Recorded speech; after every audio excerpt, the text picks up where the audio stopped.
Welcome back to the final section of this Tableau dashboard design course. So far, we've covered dashboarding best practices, created 5 dashboards, and completed a deep dive into dialing the formatting and user interface to create an exceptional and informative experience for your consumer. In this section, we'll be preparing the dashboard for publication and covering the ins and outs of distributing using Tableau Public, Tableau Server, and Tableau Reader. Finally, I'll leave you with some next steps to take your dashboarding skills to an even higher level. So before you distribute your work, let's focus on ways we can tighten up the user interface to limit any potential confusion for the viewer.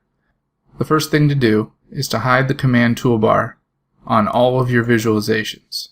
You do this by going into the Viz, clicking on Tooltip, and unchecking Include Command buttons.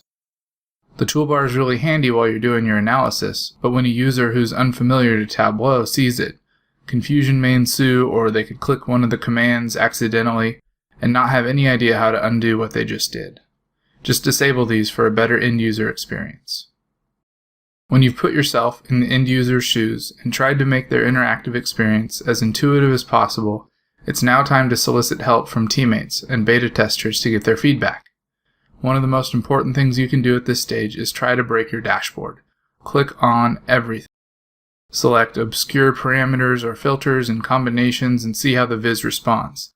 Is what happened to what a first-time user would expect to happen? Is it confusing? Does it look right? With this knowledge, you can fix what's breaking, provide instructions where needed, and have a workaround thought out for other circumstances that a user might encounter when they ask you for help.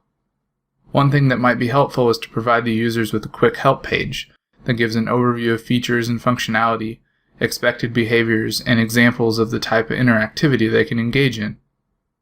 If you have multiple tabs in your dashboard, make sure you call that out so your users know that additional information is available. You can also mention those tooltips you meticulously crafted so the users know they should be able to get more information on any item by hovering over it. This help page can just be a dashboard full of text boxes and images, with a link from each page, just like how we created the back button in section 4. It might be helpful to include hints on your dashboard, like a pair of asterisks next to the titles of interactive objects on the dashboard. One additional point to consider is what data should be available for your users to export or download. When you publish on your organization's Tableau server or Tableau Online, you have the ability to hide specific underlying fields or even disable data download altogether. To hide a specific field, right-click on it and click Hide. To undo this, click on the action arrow and click Show Hidden Fields. Then you can right-click on it and unhide it. If you'd like to disable the ability for specific or all users to download data, you can change that when you publish, which we'll cover in the next video. In this video, we buttoned up our dashboard, dialing the experience for our user, and ensured a reliable finished product through a QA process.